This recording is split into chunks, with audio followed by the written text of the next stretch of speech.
நம சிவாய வாழ்க. நாதந்தே பாதம் வாழ்க. நம சிவாய வாழ்க. മാണിക്യവാചകസ്വാമിയുടെ തിരുവാചകത്തിലെ തിരുപ്പൂവല്ലിയിലെ അടുത്ത ചില പാട്ടുകളിലേക്ക് നാം പ്രവേശിക്കുന്നു. നായേക്കാൾ കേടൊത്ത എന്നെ പൊരുളാക്കി വച്ച് തായേക്കാൾ സ്നേഹം കാട്ടി താലോലിച്ചൊരു നാഥൻ ജന്മം മേലില്ലാതാക്കി കർമ്മത്തെ മണ്ണിൽ മൂടും നന്മയെ ചൊല്ലിപ്പാടി പൂവല്ലി അറുത്തിയിടാം. നായേക്കാൾ മോശമായ ജീവിതം നയിക്കുന്ന എന്നെ, അതായത് വളരെ നിസ്സാരമായ ജീവിതം നയിച്ചുകൊണ്ടിരിക്കുന്ന എന്നെ പൊരുളാക്കി വച്ചു, എന്നെ പൊരുളാക്കി മാറ്റി, ശിവസത്തയാക്കി മാറ്റി എന്നാണ് പറയുന്നത്. ശിവൻ്റെ ആ അരുൾ മുഴുവനും എന്നിലേക്ക് പ്രവഹിച്ചു. അങ്ങനെ ഞാൻ പൊരുളായി മാറി, ഞാൻ സത്യമായി മാറി, ഞാൻ ശിവസത്യമായി മാറി. അങ്ങനെ എന്നെ ശിവസത്യമാക്കി മാറ്റിയ അല്ലയോ ഭഗവാൻ, അങ്ങ് തായേക്കാൾ സ്നേഹം കാട്ടി എന്നോട് ഒരമ്മയ്ക്കുള്ള സ്നേഹത്തെക്കാൾ വലിയ സ്നേഹമാണ് അങ്ങ് എന്നിൽ കാണിച്ചത്. എന്നിട്ട് എന്നെ താലോലിച്ചൊരു നാഥൻ എന്നെ താലോലിച്ചു. ഒരു കുഞ്ഞിനെ അമ്മ എപ്രകാരമാണോ ലാളിക്കുന്നത്, അതേപോലെ അല്ലയോ ഭഗവാൻ, അങ്ങ് എന്നെ ഒരു കുഞ്ഞിനെ പോലെ, സ്വന്തം കുഞ്ഞിനെ പോലെ ലാളിച്ച് പോറ്റി വളർത്തി. അപ്പോൾ എന്നെ പൊരുളാക്കി മാറ്റി. അതാണ് ഇവിടെ പറയുന്നത്.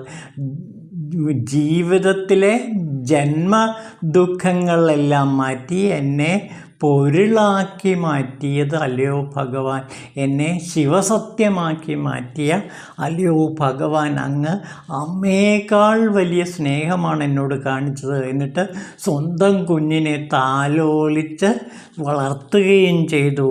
ജന്മം മേലിൽ ഇല്ലാതാക്കി. അങ്ങനെ എൻ്റെ ജന്മദുഃഖങ്ങളെല്ലാം വേരറുത്തു. അതായത് ഇനി ഒരു ജന്മം എനിക്കില്ലാത്ത വണ്ണം എന്നെ ജനിമൃതികളിൽ നിന്ന് എന്നേക്കുമായി രക്ഷിച്ചു. മാത്രമല്ല കർമ്മത്തെ മണ്ണിൽ മൂടും. എൻ്റെ കർമ്മങ്ങളെയെല്ലാം അവസാനിപ്പിച്ചു. എൻ്റെ കർമ്മവിനകൾ അത്രയും അല്ലയോ ഭഗവാൻ അങ്ങ് ഇല്ലാതാക്കി. നന്മയെ ചൊല്ലി, അങ്ങനെയുള്ള അല്ലയോ ഭഗവാൻ അങ്ങയുടെ മഹത്വത്തെ ചൊല്ലി ഞാനിതാ ഈ പൂവല്ലി അറുത്തിയിടുന്നു. ഈ പൂക്കൾ അങ്ങയ്ക്കായി സമർപ്പിക്കാൻ വേണ്ടി ഞാനിതാ പൂക്കൾ അറുത്ത് എൻ്റെ കൂടയിൽ വയ്ക്കുന്നു. അങ്ങയ്ക്ക് വേണ്ടി സമർപ്പിക്കാൻ ഞാൻ ഈ പൂക്കൾ ഇതാ തയ്യാറാക്കി കഴിഞ്ഞിരിക്കുന്നു. ഈ പൂക്കൾ ഈ എൻ്റെ ഹൃദയപുഷ്പമാകുന്ന ഈ പൂവല്ലി അങ്ങ് സ്വീകരിച്ചാലും. അപ്പോൾ ഇവിടെ പൂവല്ലി എന്ന് വെച്ചാൽ ഹൃദയമാണ്. ഹൃദയമാകുന്ന പൂവല്ലിയാണ് ഞാൻ അങ്ങേക്ക് തറുത്ത് സമർപ്പിക്കുന്നത്.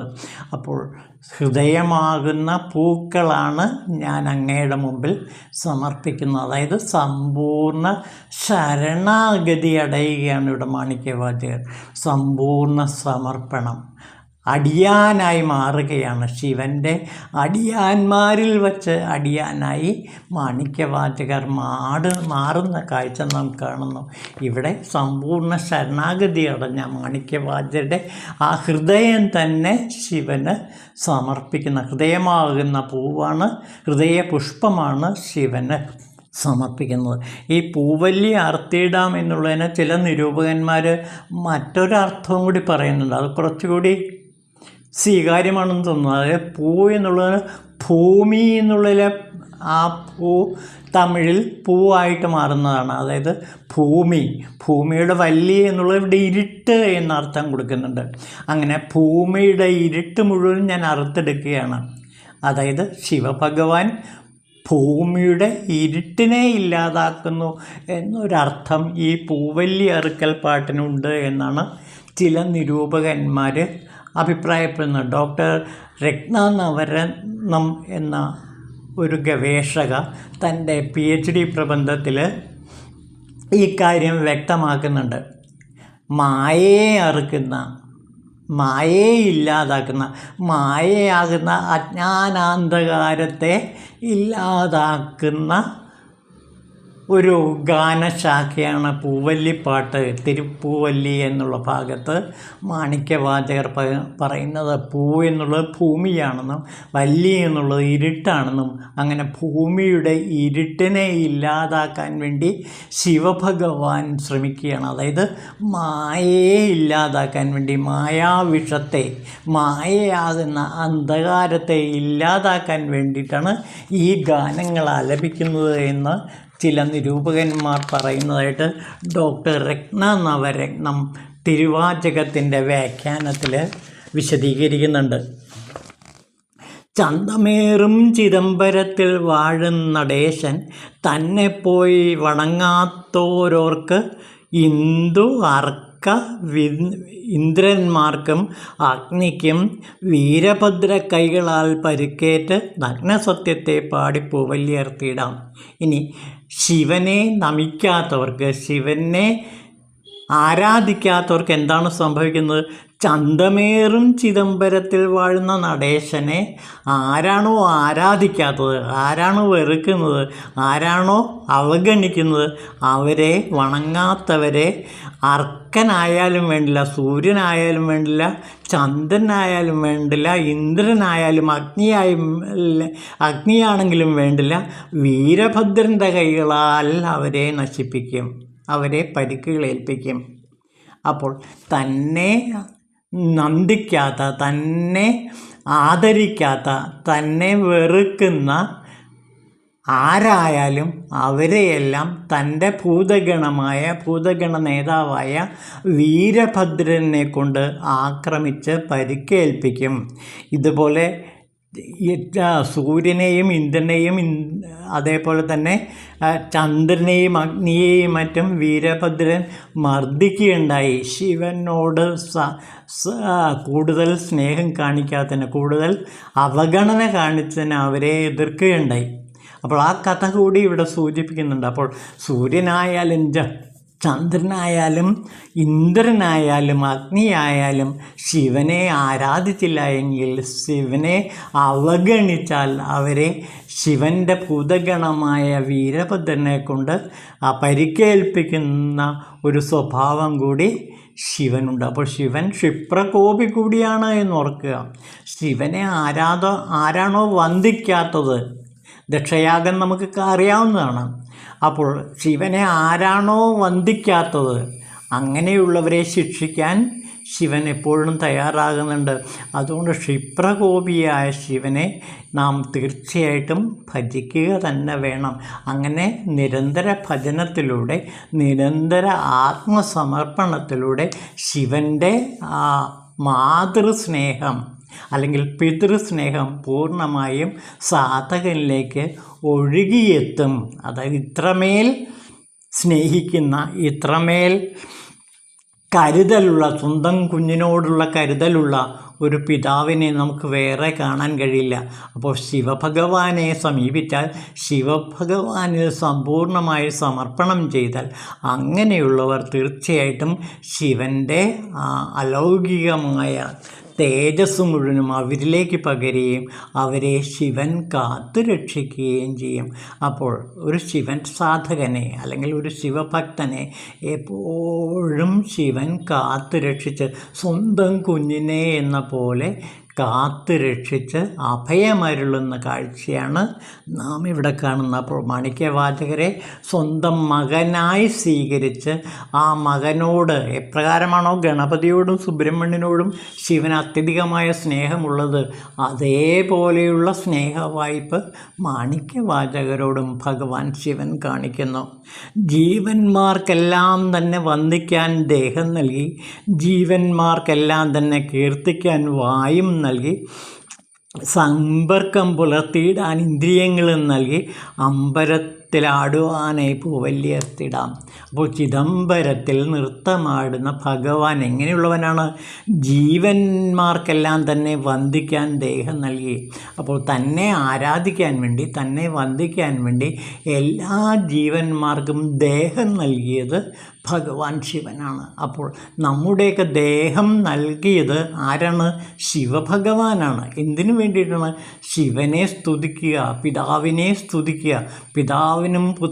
പിതാവും പുത്രനും ഒന്നാണ് എന്ന് അറിയിക്കാൻ വേണ്ടി, ആ പിതാവിൻ സമ്പൂർണമായ ശരണാഗതി അടയാൻ വേണ്ടിയിട്ടാണ് നമുക്ക് ഈ ശരീരം നൽകിയിരിക്കുന്നത്. അപ്പോൾ ഈ ശരീരം എന്നുള്ളത് ശിവപൂജയ്ക്ക് വേണ്ടിയിട്ടുള്ളതാണ്. ഓർക്കുക, നമുക്ക് ഈശ്വരൻ ശരീരം നൽകിയത് ശിവപൂജയ്ക്ക് വേണ്ടിയിട്ടാണ്.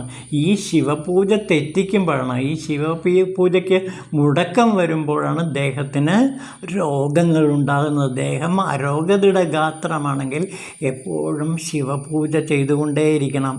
ജീവന്മാർക്കെല്ലാം തന്നെ കീർത്തിക്കാൻ വായു നൽകി. നമുക്ക് ഈശ്വരൻ വായു നൽകിയത് ഭക്ഷണം കഴിക്കാൻ വേണ്ടിയല്ല, മറിച്ച് ജീവന്മാർക്കെല്ലാം തന്നെ കീർത്തിക്കാൻ, ശിവനെ കീർത്തിക്കാൻ വേണ്ടിയിട്ടാണ് ഈ വായു കൊടുത്തത്. അപ്പോൾ ശിവകീർത്തനങ്ങൾ ആലപിക്കാൻ വേണ്ടിയിട്ടാണ് നമുക്ക് ഈ വായു ഈശ്വരൻ നൽകിയത്. അപ്പോൾ വായു കൊണ്ടുള്ള പ്രയോജനം എന്താണ്? ശിവകീർത്തനങ്ങൾ നടത്തിക്കൊണ്ടേയിരിക്കുക. നാക്കെപ്പോഴും ശിവകീർത്തനത്തിൽ മുഴുകട്ടെ.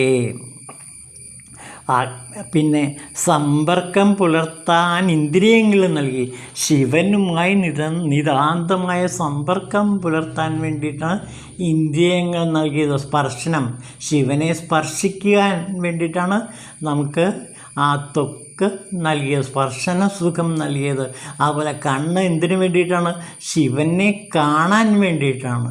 ശിവനെ കാണാനുള്ള കണ്ണാണ് നമുക്ക് ഈശ്വരൻ നൽകിയിരിക്കുന്നത്. അപ്പോൾ ഈ നഗ്നനേത്രങ്ങൾ കൊണ്ട് തന്നെ നമുക്ക് ശിവനെയും പാർവതിയെയും ശിവപാർവതിമാരെ ഒരുമിച്ച് കാണാൻ കഴിയും. അപ്പോൾ അതിന് കണ്ണുകളെ തയ്യാറാക്കുക. നാം മായാജാലത്തിൽപ്പെട്ടതുകൊണ്ടാണ് നമുക്ക് ശിവപാർവതിമാരെ കാണാൻ പറ്റാത്തത്. എന്നാൽ മായയിൽ നിന്ന് മുക്തനാകുമ്പോൾ നമുക്ക് ശിവപാർവതിമാരെ നേരിൽ കാണാൻ കഴിയും. അതേപോലെ തന്നെ രുചിക്കാൻ കഴിയും. ശിവരുചി എന്ന് പറയുന്നത് ശിവൻ്റെ തന്നെ ആ മഹാ അനുഭൂതികളെ നുകരുക എന്നുള്ളതാണ്. ശിവാനുഭൂതിയെ നുകരാൻ നമുക്ക് കഴിയുന്നു. അപ്പോൾ ഇങ്ങനെയൊക്കെയുള്ള പഞ്ചേന്ദ്രിയങ്ങൾ നമുക്ക് നൽകിയത്, അതുപോലെ മനസ്സും നമുക്ക് നൽകിയത് എപ്പോഴും ശിവനെ സ്പർശിക്കാനും ശിവനെ തൊടുവാനും അതുപോലെ ശിവനെ കാണുവാനും ശിവനെ ആരാധിക്കാനും ശിവകീർത്തനങ്ങൾ ചൊല്ലാനും മറ്റുമാണ് നമുക്ക് പഞ്ചേന്ദ്രിയങ്ങൾ നൽകിയിരിക്കുന്നത്. മനസ്സിലെപ്പോഴും ശിവചിന്ത മുഴുകാൻ വേണ്ടിയിട്ടാണ് നമ്മുടെ മനസ്സിനെ ഈശ്വരൻ ഈ രീതിയിൽ പാകപ്പെടുത്തിയത്. അപ്പോൾ നമ്മുടെ മനസ്സിൽ എപ്പോഴും ശിവചിന്ത നിറയണം, അതാണ് ഇവിടെ പറയുന്നത്. അപ്പോൾ പഞ്ചേന്ദ്രിയങ്ങളും മനസ്സും എപ്പോഴും പൂജ ചെയ്തുകൊണ്ടേയിരിക്കട്ടെ. അങ്ങനെ ശിവപൂജ ചെയ്താൽ നമ്മുടെ ദേഹവും ദേഹിയും ഒന്നായിത്തീരുന്ന ഒരവസ്ഥ സംജാതമാകും. അങ്ങനെ നമുക്ക് മുക്തിമാർഗം ശിവൻ അരുളി ചെയ്യും. ഇതാണ് മാണിക്യവാചകർ ഈ പൂവല്ലിയർക്കലിൽ നമ്മളോട് പറയുന്ന പ്രധാനപ്പെട്ട കാര്യങ്ങൾ. ഓം ശിവ.